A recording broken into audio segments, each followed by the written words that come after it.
Assalamualaikum warahmatullahi wabarakatuh.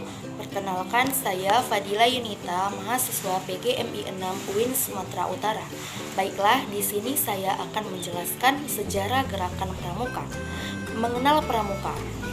Apa itu pramuka? Gerakan pramuka atau dalam dunia internasional disebut Scouting merupakan organisasi kaum muda yang juga telah berkembang tidak hanya di Indonesia, tetapi di seluruh dunia. Kepramukaan di Indonesia sebelum tahun 1961 sering disebut gerakan kepanduan. Selanjutnya, sejarah kepanduan. Pramuka adalah organisasi kepanduan Indonesia. Setiap negara memiliki organisasi kepanduan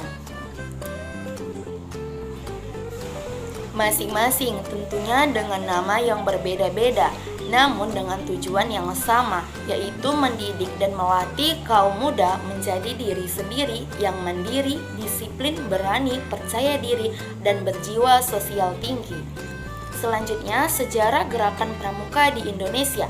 Sejarah kepramukaan di tanah air merupakan bagian dari sejarah perjuangan bangsa Indonesia, dan pendidik kepramukaan merupakan salah satu segi pendidikan nasional yang penting dan tidak dapat diabaikan begitu saja.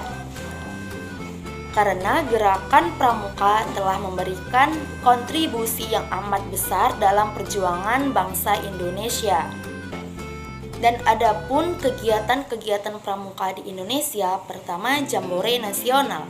Jambore Nasional atau Jamnas adalah pertemuan pramuka penggalang se-Indonesia dalam bentuk perkemahan besar yang diselenggarakan oleh Kuartir Nasional atau Kewarnas. Jambore Nasional dilaksanakan setiap 5 tahun sekali dengan peserta dari perwakilan seluruh kabupaten dan kota se-Indonesia. Kedua, kegiatan.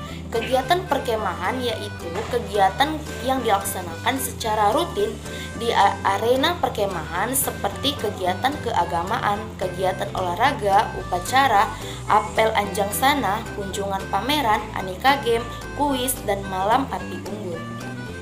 Selanjutnya, perkembangan gerakan pramuka. Ketentuan dalam anggaran dasar gerakan pramuka tentang prinsip-prinsip dasar metodik pendidikan kepramukaan yang sehingga pelaksanaannya ternyata banyak membawa perubahan. Pramuka mampu mengembangkan kegiatannya. Kemajuan gerakan pramuka dapat dilihat akibat dari sistem majelis pembimbing yang dijalankan di tiap tingkat dan tingkat nasional sampai tingkat gugus depan. Selanjutnya, strategi pengembangan pramuka di Indonesia. Adapun satu visi dan misi pramuka di Indonesia. Visi gerakan pramuka adalah gerakan pramuka sebagai wadah pilihan utama dan solusi dalam masalah-masalah kaum muda. Dan adapun misinya, pertama, mempramukakan kaum muda. Kedua, membina anggota yang berjiwa dan berwatak pramuka. Ketiga, membentuk kader bangsa patriot pembangunan yang memiliki jiwa bela negara. Keempat, menggerakkan anggota dan organisasi gerakan pramuka agar peduli dan tanggap terhadap masalah-masalah lingkungan dan kemasyarakatan. Kedua, hakikat moto gerakan pramuka. Moto gerakan pramuka merupakan bagian terpadu dari proses pendidikan untuk mengingatkan setiap anggota kegiatan gerakan pramuka bahwa setiap gerakan pramuka mengamalkan kode kehormatan pramuka. Moto gerakan pramuka adalah Satyaku Kudarmakan, Dharmaku Kubaktikan. Selanjutnya, ketiga, prinsip dasar kepramukaan dan metode kepramukaan. 1. Prinsip dasar pramuka. Kedua, prinsip dasar kepramukaan sebagai norma hidup sebagai anggota gerakan pramuka. 3. Pada hakikatnya, anggota gerakan pramuka wajib menerima prinsip dasar kepramukaan. Dan adapun yang keempat, sistem Among dalam pramuka. Sistem Among adalah cara pelaksanaan pendidikan di dalam gerakan pramuka. Sistem Among adalah hasil dari pikiran Raden Mas Suwardi Suryadiningrat atau dikenal sebagai Ki Hajar Dewantara, Bapak Pendidikan dan pendiri Taman Siswa. Kata Among berarti pengasuh, memelihara, atau menjaga. Orang yang melakukannya disebut pamong. Selanjutnya, tokoh-tokoh dalam Pramuka Indonesia. Pertama, Kiai Haji Agus Salim. Kedua, Sri Sultan Hamengkubuwono IX. Ketiga, Legend Muhammad Sabrani. Keempat, Legend Masudi. Kelima, Legend Himan Sutanto. Keenam, Legend Rifai Harahap. Ketujuh, Profesor Dr. Azrul Azwar MPH. Ketujuh, Dr. Adzayaksa Daud, Sarjana Hukum MSI. Selanjutnya, keanggotaan Gerakan Pramuka. 1. Status dalam anggota Pramuka. Ada anggota biasa, anggota luar biasa, anggota mitra, anggota kehormatan, dan anggota utama. Adapun hak dan kewajiban anggota. Hak anggota Pramuka. 1. Mendapat kartu tanda anggota atau KTA. Kedua, mengenakan seragam pramuka. Ketiga, memilih dan dipilih dalam jabatan organisasi. Keempat, melakukan pembelaan dan proses perlindungan.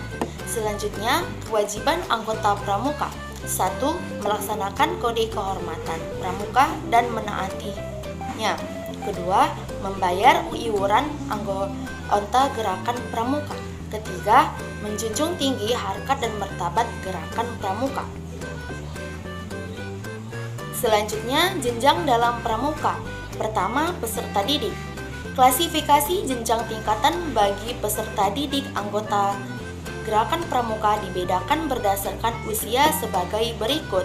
Pertama, pramuka siaga.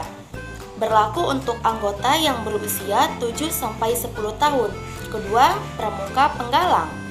Berlaku untuk anggota yang berusia 11-15 tahun.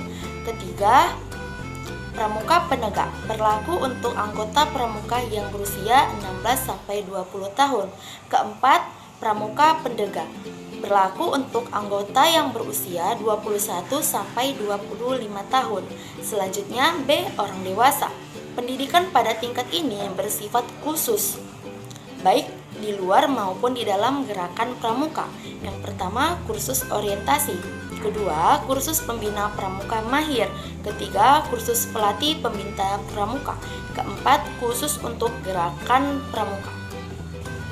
Selanjutnya, terakhir, syarat kecakapan umum atau SKU dan syarat kecakapan khusus atau SKK. 1. Syarat kecakapan umum atau SKU. SKU memiliki beberapa makna. 1. Merupakan tahapan pendidik yang dilalui setiap anggota gerakan pramuka. 2. Merupakan syarat wajib yang harus dipenuhi oleh setiap anggota pramuka untuk memperoleh tanda kecakapan umum. Selanjutnya, 2. Syarat kecakapan khusus atau SKK.